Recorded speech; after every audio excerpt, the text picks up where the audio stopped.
कांग्रेस के नेताओं ने ठान लिया है कि वो अपनी आदतों से बाज नहीं आएंगे। मोदी सरकार के विरोध के चक्कर में कांग्रेस के नेता देश के समर्थन में वाहवाही सुनने के लिए तैयार नहीं है। कांग्रेस को वो नेता ही पसंद है जो अनर्गल बयानबाजी करते रहते हैं और मोदी सरकार पर निशाना साधने के लिए कभी एयर स्ट्राइक पर सवाल उठाते हैं तो कभी ऑपरेशन सिंदूर पर। लेकिन शशि थरूर जैसे नेता जो देश के समर्थन में खुलकर बोलते हैं तो कांग्रेस को मिर्ची लग जाती है। लेकिन थरूर भी कांग्रेस को आईना दिखाने से पीछे नहीं हटते हैं। दर्शकों, शशि थरूर ने ऑपरेशन सिंदूर के बाद पूरी तरह से भारत सरकार के साथ खड़े दिखे। वो पीएम मोदी के साथ खड़े दिखे। वो सरकार के नीति और रणनीति के साथ खड़े रहे। वो कांग्रेस की सोच से इतर सरकार के साथ हर मुद्दे पर खड़े दिखे। दर्शकों, समझने की जरूरत यह है कि शशि थरूर ने जिस तरह से सरकार के साथ है वो कहीं न कहीं कांग्रेस को जरूर चुभ रहा है, क्योंकि कांग्रेस तो इस मुद्दे पर भी राजनीति करने से बाज नहीं आ रही है। लेकिन अब कांग्रेस की असलियत बाहर आ गई है। कैसे कांग्रेस की बढ़ गई है चिंता, बताते हैं आपको इस रिपोर्ट में। दरअसल भारत के ऑपरेशन सिंदूर को लेकर राजनीतिक बयानबाजी तेज होती जा रही है। कर्नाटक के कांग्रेस विधायक कोथूर मंजुनाथ ने इस सैन्य कार्रवाई पर संदेह जताते हुए कहा है कि यह सिर्फ दिखावा था। इससे ना तो कोई न्याय मिला और ना ही पहलगाम हमले के पीड़ितों को सच्ची संतावना। मंजुनाथ ने तल्ख अंदाज में कहा है कि कुछ हुआ ही नहीं, बस दिखावे के लिए 3-4 विमान ऊपर से भेजे और वापस बुला लिए। क्या इससे पहलगाम में मारे गए 26-28 लोगों को इंसाफ मिलेगा? क्या उन महिलाओं का दुख इस तरह कम होगा?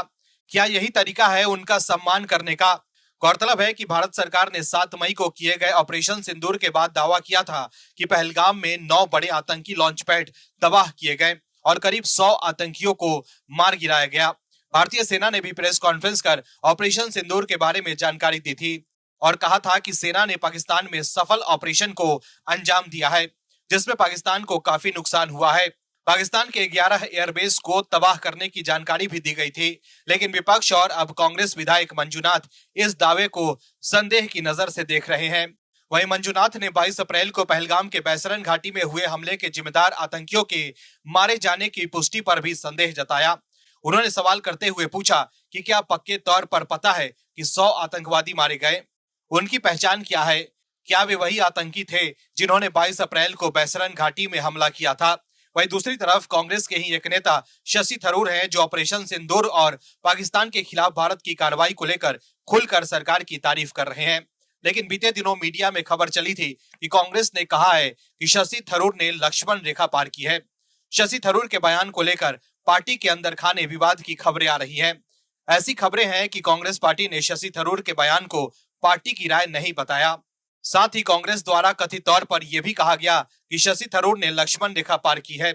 इस संबंध में जब शशि थरूर से सवाल किया गया तो उन्होंने कहा कि एक भारतीय होने के नाते उन्होंने अपनी बात देश और दुनिया के सामने रखी। शशि थरूर ने कहा कि देश एक संघर्ष से गुजर रहा था और ऐसे में एक भारतीय के तौर पर हमारी जिम्मेदारी है कि देश एकजुट रहे। मैंने भारतीय के रूप में बात की है। मैंने कभी किसी और के लिए बोलने का दिखावा नहीं किया।